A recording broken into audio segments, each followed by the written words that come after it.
ports and connectors.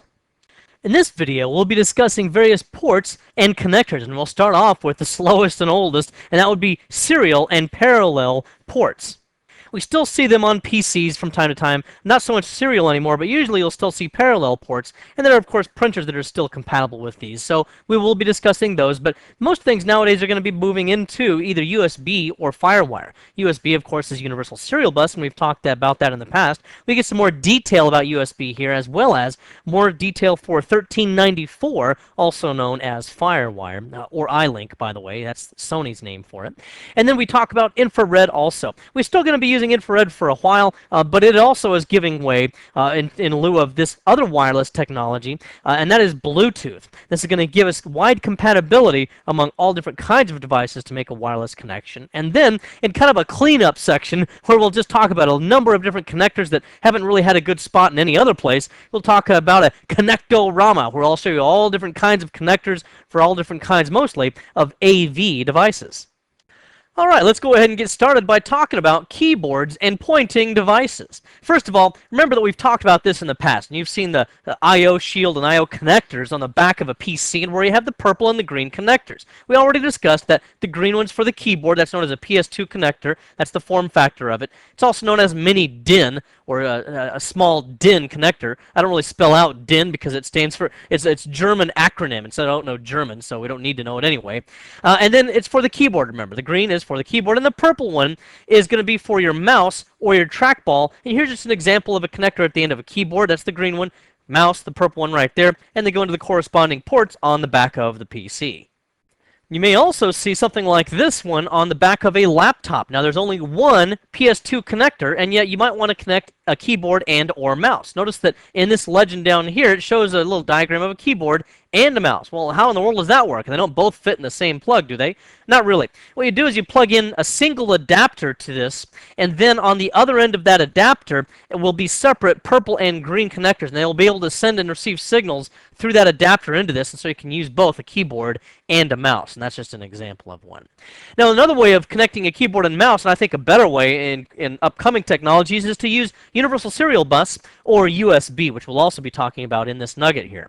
Now, USB is going to give us a low-speed connection just because keyboard and mice, they don't need a lot of data throughput. It's going to be a 1.5 megabit per second data throughput, which is plenty. And because of the plug-and-play nature of USB, you can plug in a variety of different types of pointing devices, and most of the time Windows will detect and install the proper drivers without any problem. You might need to install drivers from the manufacturer, but USB is really pretty easy to work with. What other kind of pointing connections can you make? Well, you could make a wireless connection. A couple of different ways of going about that. Number one, you could use infrared. Now, you're already using infrared if you watch television with a remote control, because that's an infrared device right there. We also can use infrared for keyboard and mouse items. Now, he used to work for a financial company where really a top executive would run meetings from a boardroom, and he would meet with investors in there, and he was just insistent on this new hot technology, which at the time was infrared keyboards and mice. So I said, okay, but you need to have a line of sight. You can't have anything blocking the path between the keyboard and the computer.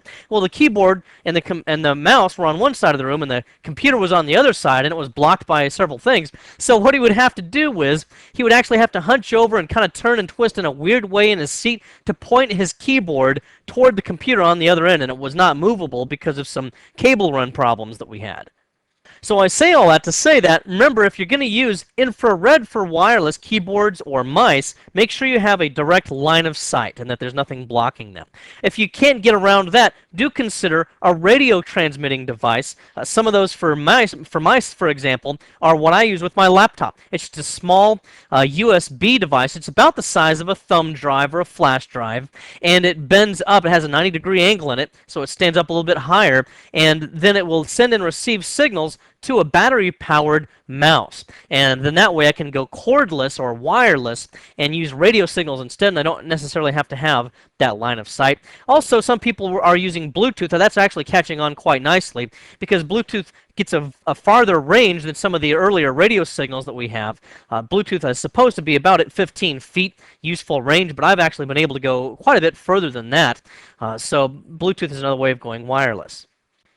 And then here we have a photograph of a Logitech cordless desktop, which uses Bluetooth technology out of this transmission unit here to be able to send and receive signals from the keyboard and mouse, as well as I can also use the same item here to send and receive signals from a PDA, for example, or a wireless telephone device of some kind. And of course, I'll talk more about Bluetooth later on in this nugget as well, but that's just another kind of a radio technology that we have available. Now, for your laptop, you might have a couple of different ways of using a pointer. You might have one of those pointers that looks like a small pencil eraser in between the G and the H keys somewhere on the keyboard, and a lot of IBM ThinkPads have used those in the past. Some of the Toshibas have used them as well. And then more commonly, you're probably going to have a small touchpad. It's probably going to be about 2 by 3 inches or somewhere in that range, and you just you just rub your finger along the touchpad, and that's how you're able to move the pointer around. You may also have the adapter method, which I showed you earlier, where you just plug in an adapter here, and then it splits off into a keyboard and a mouse connector. Then you also could be using a docking station or a port replicator. They're very, very similar, but what those will do is allows you to take usually a slided door to the side on the bottom or the side of a laptop, and then it plugs directly into connectors on a docking station or a port replicator, and then you can use an external keyboard and mouse and monitor and other kinds of peripheral devices that will automatically plug in through that one port.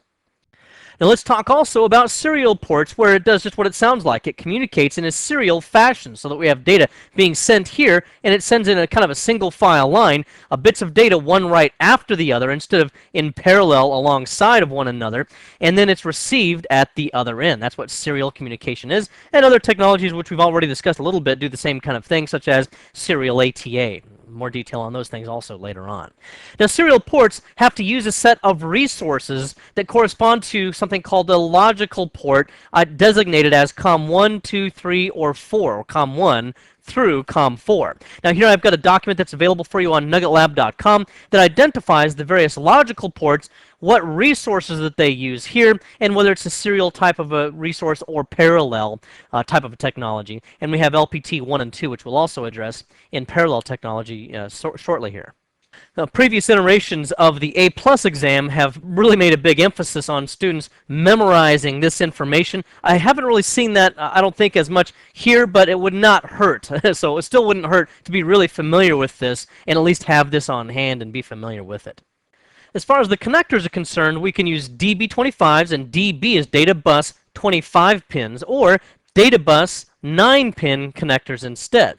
We really started off with DB25s, but it turns out that everybody was only using 9 pins anyway, so they said, hey, let's just make this thing smaller, is a smaller form factor, cheaper, and easier to implement, and just only use DB9s from now on. So that's almost always what you're going to see anymore.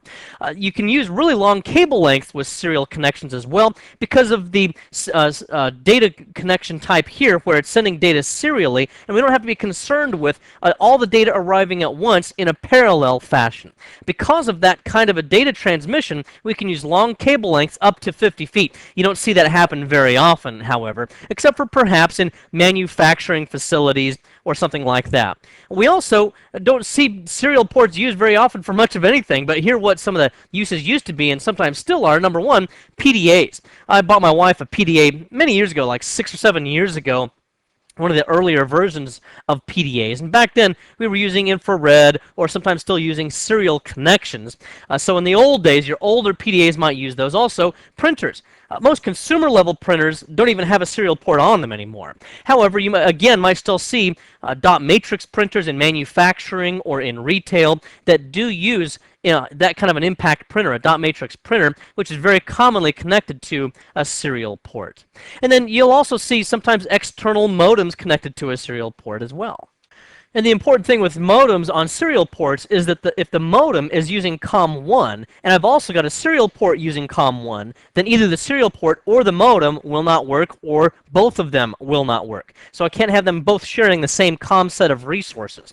So I might have my serial port using COM1, then I would change my modem to using COM2 or some other COM assignment. Then let's also talk about null modems. We don't see this very much anymore, but let me go ahead and show you an example of how this might look. Here we've got some serial ports on the back of a computer, a couple of them here. There's two key pins here that send and receive data.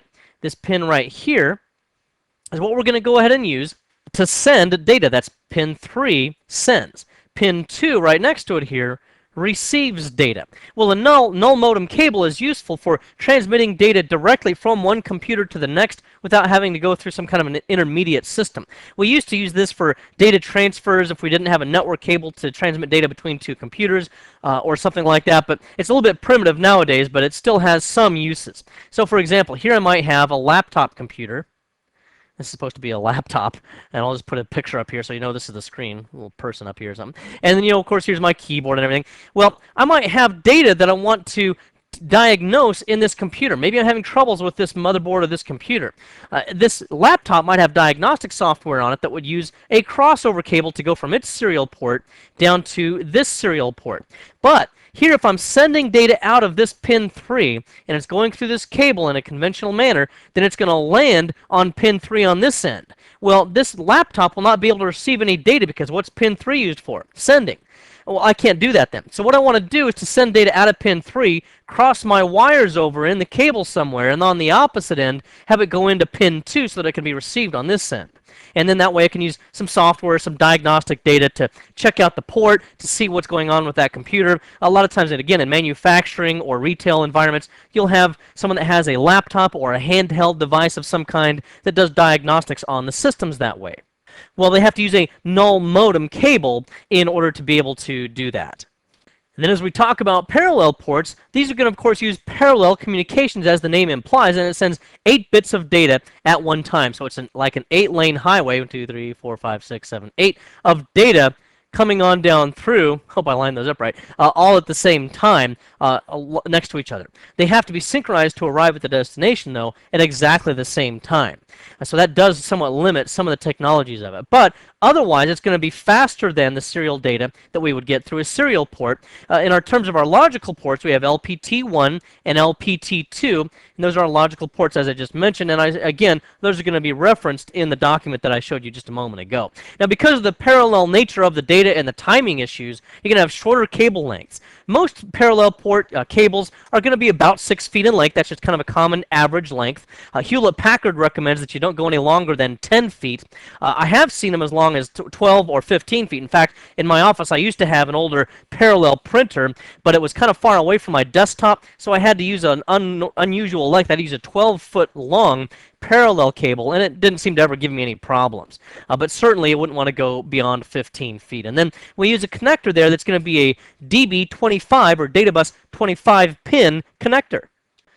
And then here's just an example of the 25-pin DB25 connector here. Notice also this is true of both the parallel as well as the serial connectors. These DB connectors are D-shell kind of shaped so that you can't plug them in upside down or backwards or something like that. They'll only go on one way. They also have threaded screws here where you can fasten them onto the back of the computer. The newer ones will use thumb screws on this end like you see right here. Some of the older ones use just flathead screws, which are really cumbersome and difficult to work with. But this just gives you an idea of what they look like. And then on the other end of this, the end that plugs directly into the printer, which is usually our other device, it's going to look like this. This is a Centronics connector. This is going to use 36 pins here, and that just gives you an idea of what that end of it looks like. Now, how can I use a parallel port? Well, number one, I can use it for data transfers, much like I was talking about with serial ports earlier, except that, again, parallel is going to give us much more data. We use a lot of times something called a lap link cable for that, which is, again, is a crossed over cable, which allows us to transmit data between two computers. I remember back in the old days, like in the early 90s, we used to use ghost imaging software, or what was that other, some drive image data software, where we would create an image of a hard drive onto external media or onto another computer using these old lap link cables. We also used to have a data synchronization product from a company called LapLink. That's why we called them LapLink cables instead of crossover cables. And then we could transmit data using that as well. Then we'd have printers, of course, that we also use. We still sometimes use those, although they're falling out of favor in favor of USB connections most of the time instead. Now there are 3 different speeds for parallel ports, 3 different kinds of technologies. There's a standard parallel port, enhanced parallel port, and an enhanced capabilities parallel port. The SPP is unidirectional. Okay, it only sends data in one direction, and that is to the printer. So if the printer it has capability for telling you that it's out of paper, out of toner, it's got a paper jam, any of those kinds of things, then it will not be able to send that message back to the PC if you're using one of the older kinds of SPP cables. Look on the cable to see what kind of a standard it is, and if it says it's an IEEE 1284 cable, then it's capable of EPP or ECP, and these are bidirectional technologies here for EPP and ECP. And then, of course, in a practical sense, then, that means that we can receive data from the printer or whatever the device is that we're connected to, and it might say, it's out of paper, it's got a paper jam, it's, out of toner, and that kind of thing. Now, the other distinction we have between these two, ECP and EPP, is that they both are capable of using DMA, or direct memory access, which means that data transfer can take place without having to burden the processor first. Well, DMA is possible with EPP, but it's not part of the standard necessarily. It's not carved in stone with it, whereas it is part of the written standard for the ECP port, so it's going to usually be better to have ECP if you can. And these are all configurable through the system BIOS settings or your CMOS settings when you start up your computer. Same is also true, by the way, of serial ports, so that if you need to reassign COM ports or something like that, or you needed to reassign LPTs or the interrupts that are associated with them, you could do that. However, most motherboards are fine the way they are out of the factory and they use default settings. You don't really want to mess with those unless you have a device that absolutely, for some reason, cannot get along with whatever resources are assigned to the COM or LPT port.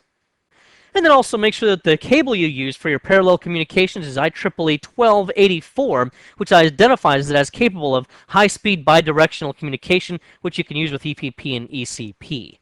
Because if you're using an older cable that's only designed for the slower connection over here and that's only unidirectional, you're not going to be able to get the full functionality out of your printers or other devices. Now be aware of the fact that as we move into infrared, if you see IRDA somewhere, that simply stands for Infrared Data Association. You don't need to memorize that, but that's usually what you'll see in reference to infrared documents. One of the key thing with infrared, as I mentioned earlier, is that it has to have a line of sight. That's why that financial planner guy that I knew had to kind of turn and squirm at a weird angle to be able to use his keyboard and mouse. So bear that in mind. That's another reason why Bluetooth is kind of coming in more favor than infrared. And also, it does still have to use a COM port or an LPT port, depending on how it's connected. So you need to know that you're going to have to give up to those resources somewhere on one of those ports. Well, how do we use infrared? Well, we can use it for PDAs. Again, that's starting to be a little bit older in favor of other newer technologies like Bluetooth. But I do recall that there was a baseball stadium somewhere. I can't really remember which one it was. Might have been Seattle Mariners, because in Seattle, of course, with Microsoft being there, they get a lot of high-tech stuff that goes on there. But they would have these kiosks where you could get your PDA up next to that kiosk, and it would download to your PDA all the stats and information about the team and all the players, and it was kind of cool to have. I don't know if they still have it or not, but a good idea. And it's also useful for data transfers. I remember a few years ago, I was at a conference, and I met a colleague there, and we realized that we needed to exchange some data, but neither one of us brought a network cable. What kind of technical guys are we anyway? Neither one of us had a network cable, so we weren't able to do a crossover between our two laptops and exchange some data. So instead, we both enabled infrared on our laptops, and then once they were within range of one another, they'll automatically detect each other. You might have to turn them so that the infrared port is able to face the other one. So for example, here on my laptop, this is the side of my laptop, a profile, here's my lid, the screen.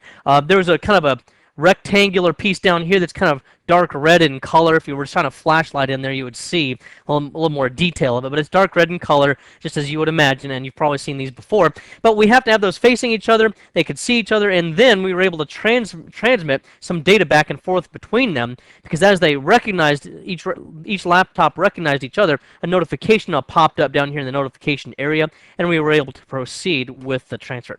Now, we can also use this for printers. Rarely have I seen infrared-capable printers. There might be some older ones still out there, but be aware of the fact that at least it's a necessary possibility. There's also keyboard and mice, or mouses, however you want to pluralize that we talked about earlier. And then Bluetooth is another wireless technology that we can discuss. It's mainly got a big advantage in that it's broadly compatible. You can use it for all kinds of devices. You can use it for networking, although it's not very fast. But you could use it for that. You can use it for earpieces that you use for your cell phones. You can use it for PDAs. all printers, all different kinds of things that you can use Bluetooth with. And that's partially why the compatibility issue is partially why it has its name. Because there was a Danish king whose last name in English means Bluetooth. His name was Harold Bluetooth, and he was really a peacemaker. He was able to unite warring factions in his part of the world between Norway and I think it was Denmark and Sweden, and he was able to bring them together and help to stop warring factions. Well, Bluetooth is also capable of up to 700 kilobits per second, although we rarely, if ever, need a maximum transmission of that speed because telephone conversations, keyboard and mouse, those kinds of things are pretty low data, and we're not trying to transmit hundreds of megabytes worth of data. You'll notice that it also operates in the 2.4 gigahertz spectrum of the radio frequency. Now, you might also notice that you might have a handset at home for your telephone service that also uses that wireless spread spectrum. That could be a problem because it could interfere with other types of devices, or you might have wireless access points that also work in that range. But one thing that helps to work with that is the frequency hopping spread spectrum. It's kind of a tongue twister there. What this does is it rotates 1,600 times per second to a different frequency over the 79 channels that Bluetooth can use within this frequency. So it helps to not interfere too much, although some people say there are still problems within 1 meter of a Bluetooth device and something like a wireless access point. But there's a little bit of a rare problem with that. And also, Bluetooth is generally designed to be somewhat of a temporary kind of a connection. For example, if you have two people with PDAs, they meet at a conference, they want to exchange phone numbers or something like that, or some other kind of data, well, they can have their Bluetooth devices connect with one another and temporarily transmit that data. They may never see each other again. They don't have to establish some kind of a permanent relationship or set up something like that. The data that's transmitted, by the way, is encrypted, but Bluetooth is not designed to be extremely highly secure. For example, I hesitate to mention this. I have a friend of mine who's a hacker, and I'm also a certified ethical hacker, and he has a utility on his Bluetooth device that he can use to send out a kind of a smackdown signal to other Bluetooth devices of his choosing. And he was in line at the airport the other day, and he saw a guy using a Bluetooth phone in line in front of him, and he was talking kind of loud and being a little bit rude. So he got out his own PDA, my hacker friend did, and he used this utility to block and interrupt the signals, and it kept hanging up his phone conversations. So the guy'd call back, he'd let him talk for about 2 or 3 seconds, hang him up again, so he'd keep smacking down that phone conversation, and it was pretty funny. And no, that wasn't me. I would never do anything like that to somebody. Let's also talk about USB ports. Now, a USB port in the earlier versions, which was version 1.1, was capable of 2 differing speeds. That was 1.5 megabits per second. And notice megabits per second is with a lowercase b. That's not the same as megabytes per second. I'll talk to you about that a little bit later on when I show you this bus bandwidth table again. So anyway, our lower speed devices, also known as a sub-channel, were able to work on 1.5 megabits per second. And that was fine for things like a keyboard or a mouse. But if you had data transfer, you of course want more speed. And for that, we could get 12 megabits per second. And that was pretty decent when USB first came out. But we were able to upgrade to USB version 2.0, also known as high-speed USB, which gives us a total of 480 megabits per second. So now we're talking about a pretty good degree of speed there.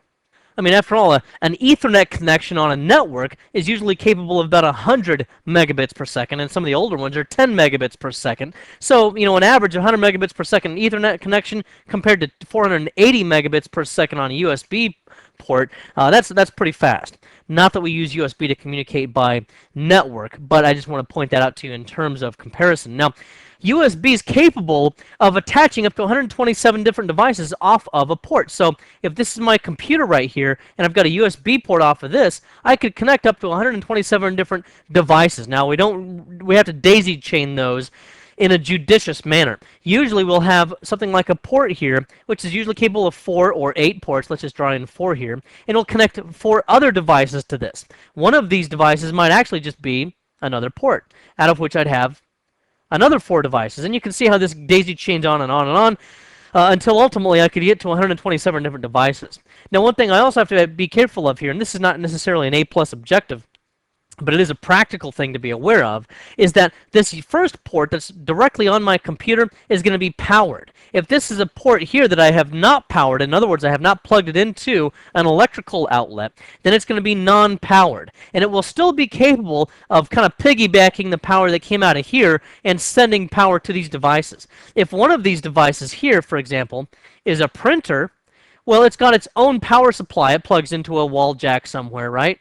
We got our wall connection here. So it's not too concerned about the power. But if I've got other devices like USB cameras and everything, they'll be okay also because they're still able to draw power. But if I go out here and maybe even 2 or 3 other levels with other USB hubs that are not powered, then I'm going to start losing power and devices might start to fail. So somewhere in here, I might need to give myself a power boost and I might need to plug this hub into an outlet. Just keep that in mind in terms of whether or not you're able to get the appropriate power to your various devices if they don't have their own power like this printer does. Now the standard for USB cable length asks for 16.4 feet worth of cable as the maximum. Now you might be able to get past that. In fact, I kind of cheated the system. In my house when I first built it a few years ago, my children were younger, and so if I was working in my home office downstairs, I would want to see what they were doing upstairs. So I put a USB camera upstairs in the loft so I could see if they were watching TV or playing games or beating each other up or one of those kinds of things. And I ran the cable down through my walls, and it was pretty close to, I think it was about 20 feet or more, and that ran to the back of my computer where I was able to plug the USB camera from upstairs down into the back of my computer. It worked just fine, no problems. But that's the standard anyway, is 16.4 feet. Also, we can do hot swapping and hot plugging with USB devices. So there's a little bit of a difference. Hot plugging means I don't have to turn off the USB device before unplugging it. Hot swapping means I don't have to turn off the computer before unplugging the device or switching it out.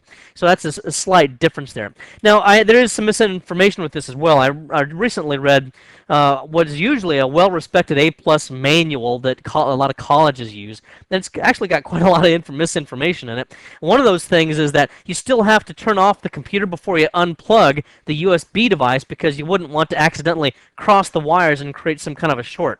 Well, if you've ever looked at the connectors on USB connectors, you can't cross them. It's really not even possible. They're in a fixed location in the connectors, and so you can hot swap. Now, you'll also have to be careful about the drivers. I talked to you about this, I think it was in our last nugget. Remember, look at the manual for your new USB devices, especially for things like scanners, multifunction devices, printers. They may require you to install the drivers first so that you don't get a less compatible Windows driver or a driver that just plain won't work at all. Sometimes if it accidentally installs an incompatible driver from Windows or one that's not as good, it's difficult to get that replaced with the more fully functional driver that appears on the CD-ROM for that device. Now, in terms of the USB support for operating systems, Windows does support it for Windows 95 with OEM Service Release 2.1, Windows 98, and then Windows 2000 and XP. These are really the ones we're concerned about because the A+ exam no longer considers these legacy operating systems. USB was not supported in NT either. But for Windows 2000 or XP, it's fine. If you want to use USB 2.0 and get up to 480 megabits per second, you have to get an update. There's a service pack that once you apply the service pack will allow you to compatibly support USB 2.0. And then for this, we'll also go back to our bus bandwidth document. Remember, earlier in our series, we talked about the PCI bandwidth and everything like that. Here down at the bottom of this same document, I'm talking about other buses, or actually ports here, like the USB, and remember the 1.1 on low-speed sub-channel is 1.5, and we can go up to higher speeds if we need to as well here. Also, by the way, if you do have USB 2.0 ports on your computer, then they're backwards compatible with any older devices. I might have a USB 1.1 camera of some kind. Well, I can still plug that old camera into this USB 2.0 port. Also, I've put something in here just for your reference, because a lot of times people get these mixed up, but they say, I've got USB capability of 400 megabits per second, and that sounds really fast, and then someone says, well, how many megabytes per second could you transmit with that?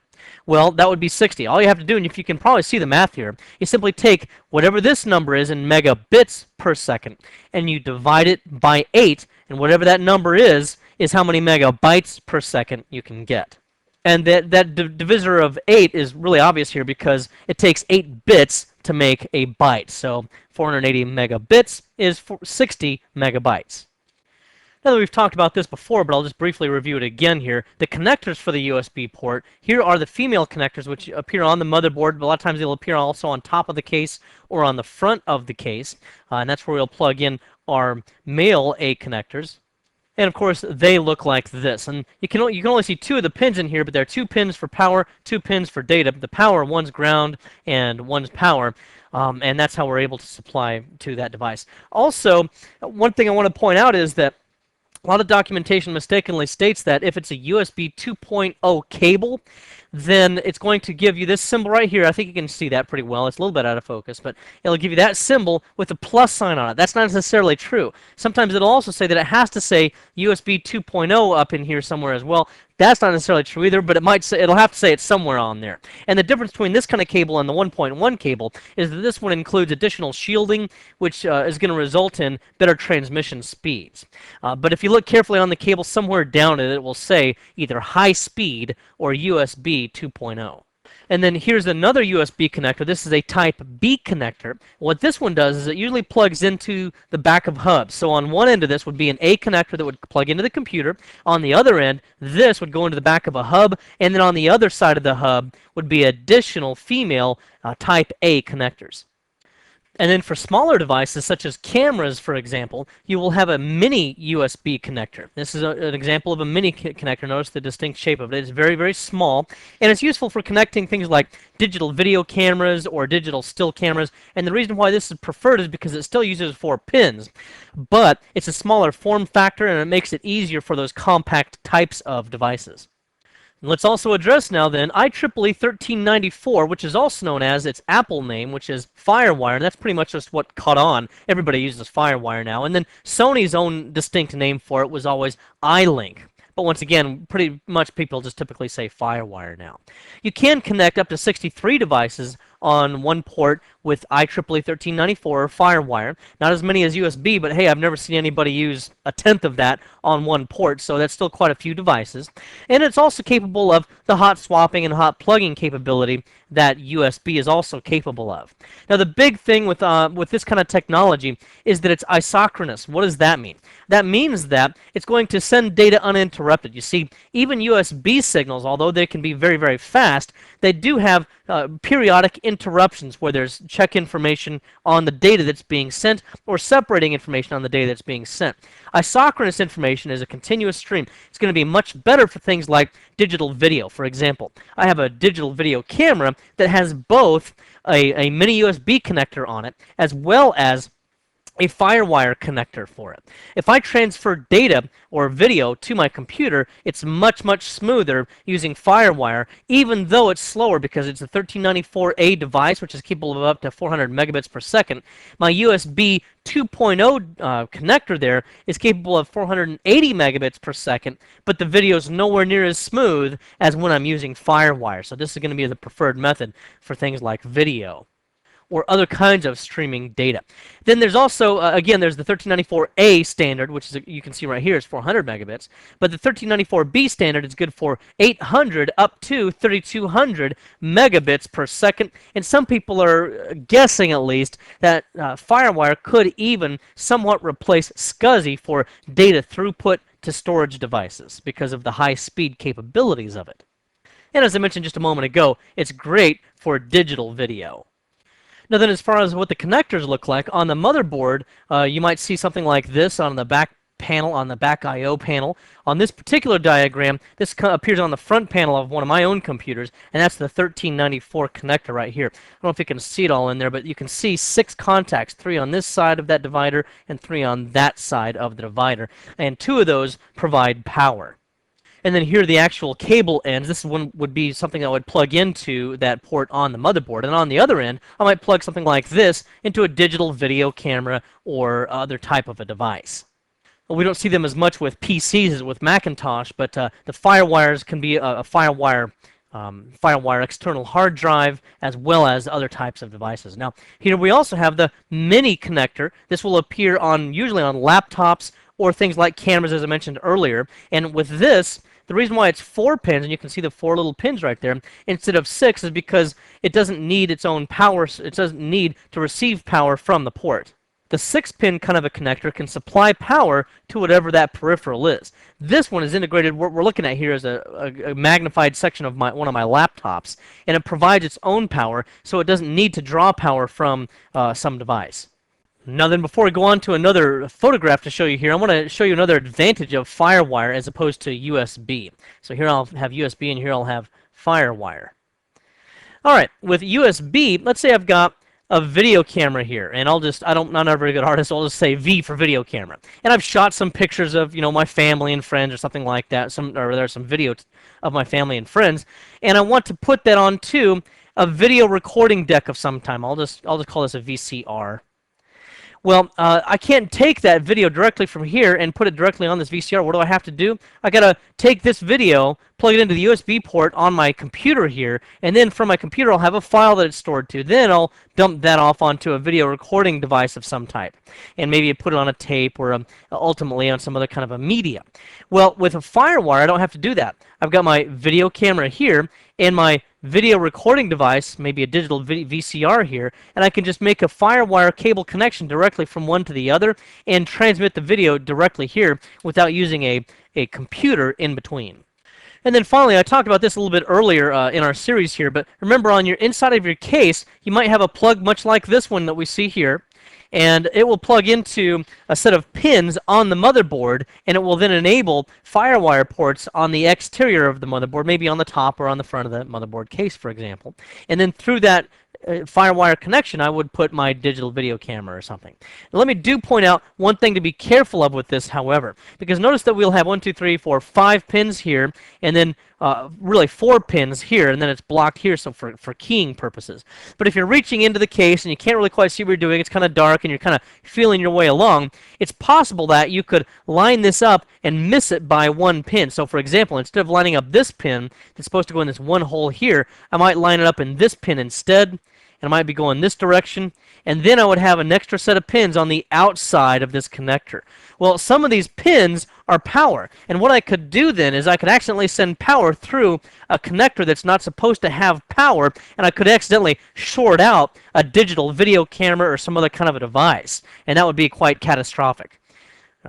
Don't ask me how I know about that, by the way. And then let's take a look at this cable. This would be a VGA cable. And what I'm going to do in this next few minutes here is I'm just going to wrap up with a few other kinds of connectors that we haven't addressed yet. You've probably seen these before. This is the same kind of a connector that you'll see at the back of your computer or at the back of your laptop. This is a VGA connector, and that's probably the most common kind of connector out there, although it's falling out of favor in favor of some other higher quality connectors that we'll take a look at shortly here.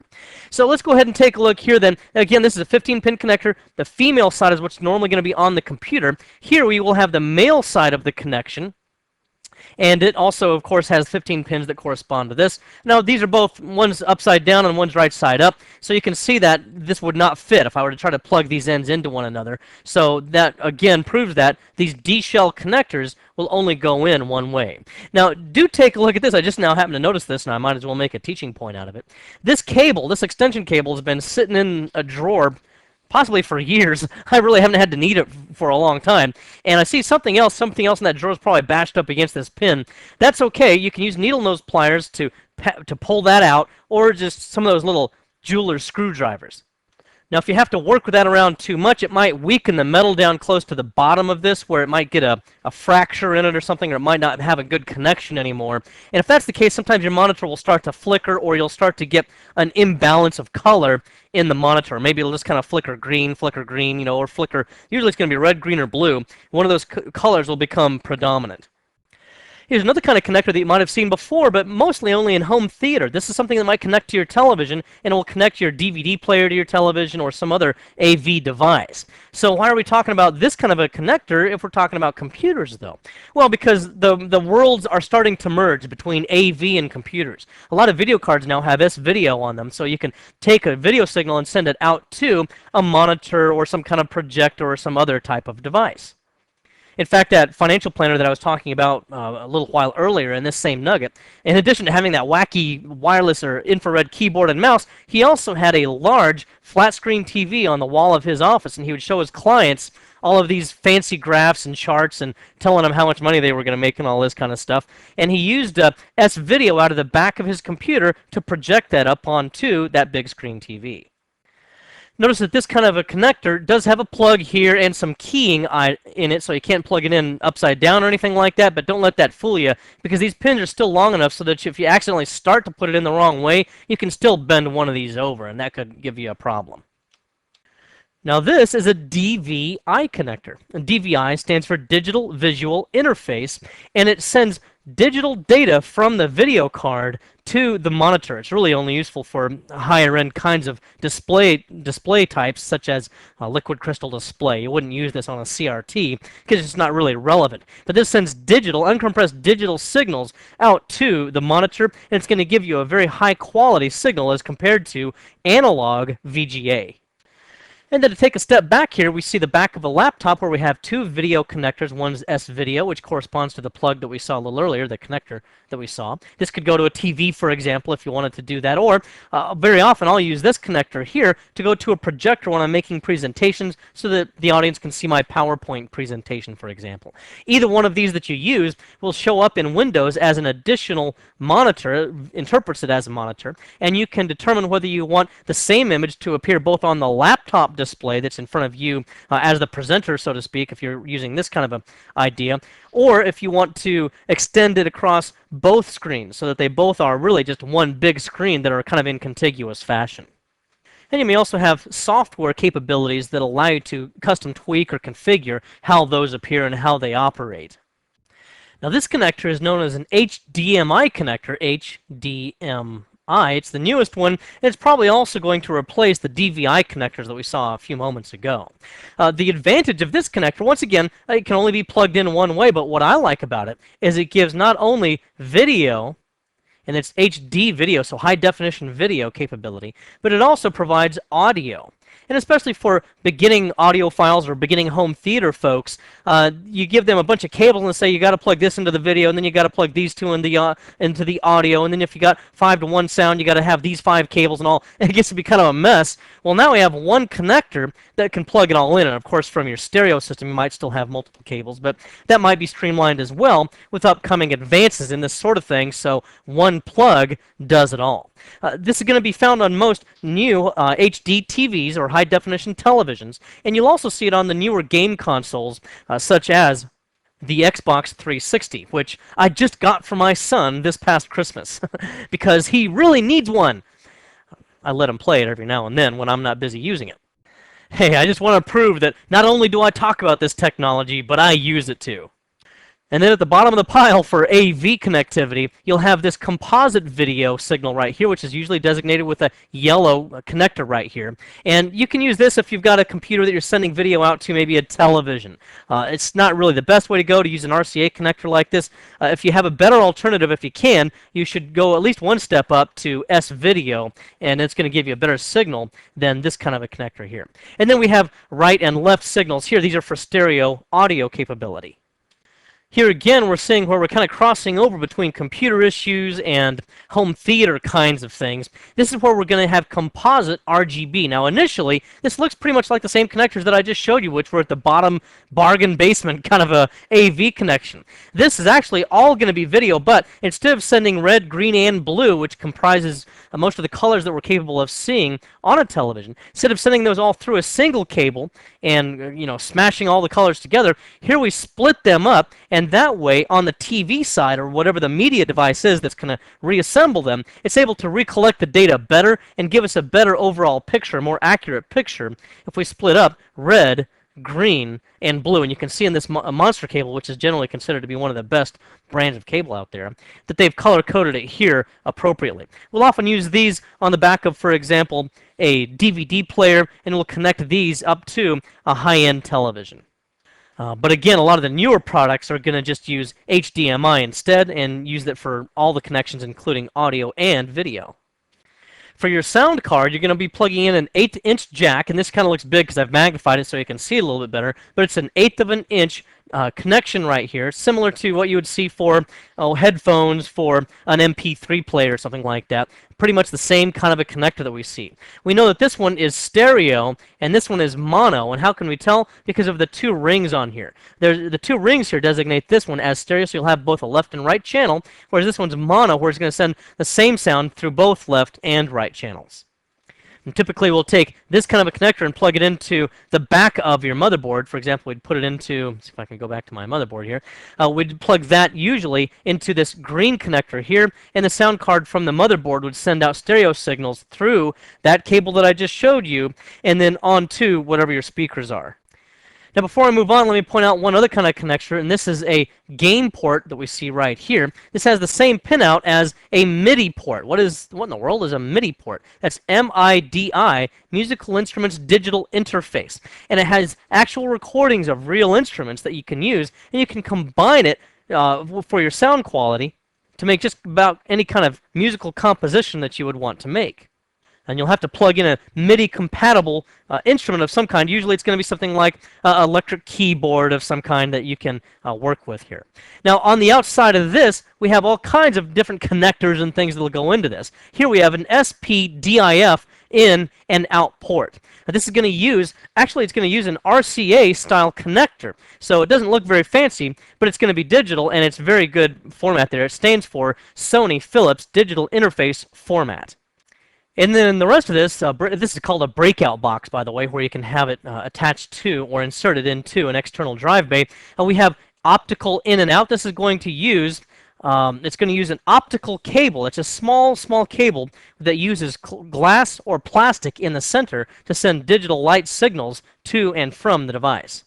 And here, if we're going to just use a standard stereo connection to some other type of a device, could be a tape player, an old tape player, something like that we might want to dub from and record into digital files or wave files or something, then you'd use your left and right signals here, right and left. By the way I always remember this is that right and red both start with R. So right and red, that corresponds that way.